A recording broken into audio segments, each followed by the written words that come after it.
Welcome back to our channel. Let's start with the news today.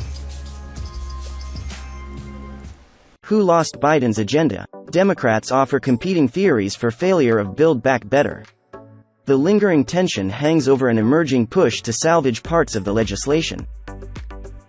Maybe the White House and Democratic leaders misplayed what could have been a winning hand, albeit one with no margin for error, and jeopardized the centerpiece of their agenda.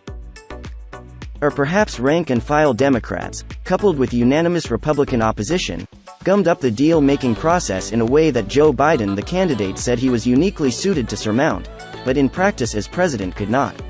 NBC News spoke to more than a dozen people involved with the legislation, and conflicting theories emerged about who is responsible for President Joe Biden's lost legislative agenda.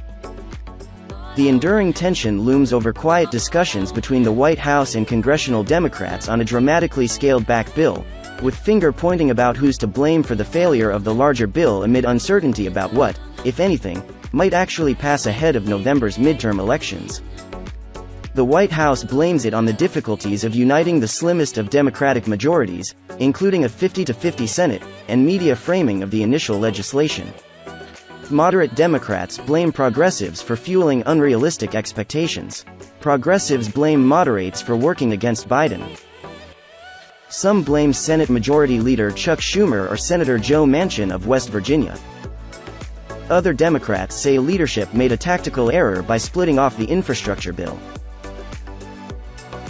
And still others fault Biden and his team, saying they erred in branding Build Back Better as a big, bold, once-in-a-generation, red, expensive piece of legislation and by trying to, as one Democrat put it, placate everybody. Another Democrat placed fault with the current polarized political climate, saying, "It's the process." John Lavenberg, the former communications director for centrist Senator Kyrsten Sinema, DREs, said part of the problem was a mismatch between sky-high expectations and narrow margins.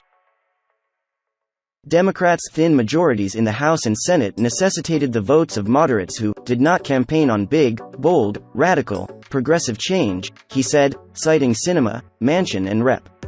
Stephanie Murphy, D. Florida. "They're not going to be rolled," Lavenberg said. "When we raise expectations and fail to meet them, we leave our supporters disenchanted and disappointed." Some Democrats, including in the administration, conceded early on that the initial $3.5 trillion Build Back Better Act was less a realistic legislative endgame and more a blueprint of the president's priorities, a mixture of his campaign pledges and measures aimed at drawing a contrast with Republicans. It was a starting point for negotiations, they say. But that's not how it was sold to the public. Lavenberg, who left Sinema's office in February to become senior vice president at the public affairs firm ROKK Solutions, said the decision to focus on how many trillions of dollars of taxpayers' money is going into a bill that needed to pass on a party line basis was not a strategy designed to earn support from our caucus's moderates, even if it had meritorious and important policies. After months of negotiating, the legislation was trimmed to about $2 trillion to meet the demands of centrists in both chambers and passed the House in November. Then it came to a screeching halt in December when Manchin announced his opposition to the bill. There is now a quiet effort underway to pass some version of the president's agenda under a legislative process known as reconciliation, which allows Democrats to circumvent Republican opposition and pass a bill along party lines. Officials said Steve Ricchetti, counselor to the president, and Louisa Terrell, the White House director of the Office of Legislative Affairs, are having conversations with Democrats on Capitol Hill. That effort, however, has hardly been central for Congress so far this year, as the focus has been on Russia's war in Ukraine, funding the government and confirming a Supreme Court nominee. Democrats also expect to pass the CHIPS Act and an election security measure in coming weeks. And officials are quick to argue that even without Build Back Better, the president's legislative accomplishments are significant, from $1.9 trillion in COVID relief to $1 trillion infrastructure bill. The president's focus is on the path forward, on following unprecedented job creation he's delivered with an economic plan for the middle class that fights inflation for the long haul, cuts the cost of prescription drugs, childcare, and energy while taking on the climate crisis, and further reducing the deficit, White House spokesperson Andrew Bates said in response to this article. The president's defenders also push back on the notion that he and his top aides tried too hard to please everyone in the party, pointing out that he'd pressed upon Democrats that everyone was not going to get everything they wanted. Apart from Manchin, the one individual that seems to get the most blame is Schumer.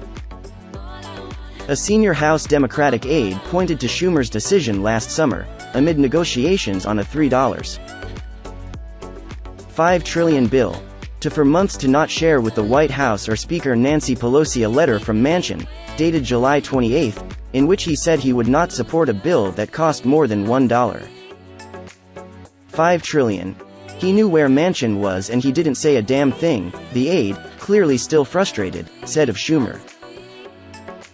At the same time, the House and Senate cut a stupid deal to come up with budget reconciliation at $3.5 trillion, when Chuck Schumer knew that wasn't going to happen.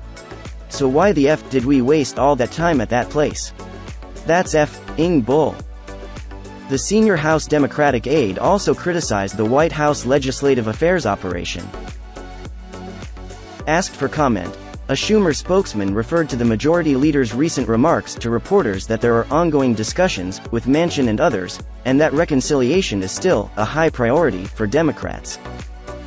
Other people close to Schumer say he kept it secret because he was trying to change Manchin's mind. Schumer allies note that Manchin's views have shifted along the way and question whether he ultimately even wanted to support the package. It was always going to be a tough needle to thread in a 50-50 Senate, said Matt House, a consultant and former communications director to Schumer. It was made tougher by having the 50th vote seemingly uninterested in finding a path to voting yes. Biden tried to rebrand his Build Back Better agenda in his State of the Union address in hopes of one last shot at a bill.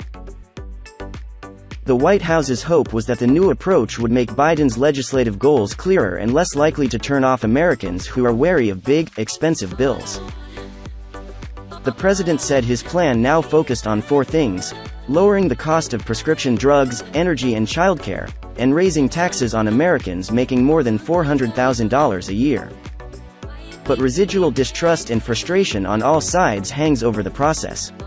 The White House was furious with Manchin when he backed out of negotiations in December, as were progressives who said it was exactly what they feared after Biden and Democratic leaders made the decision to break off physical infrastructure funding and pass it separately. Moderates say they, and Biden, ran on working with Republicans and this was their opportunity. Indeed, despite the current attempt to salvage some of the president's agenda, there is a recognition among Biden's team that their big legislative days are behind them, another Democrat close to the White House said, given the window for passing legislation ahead of the midterms closes in just a few months and Republicans are expected to pick up seats in November.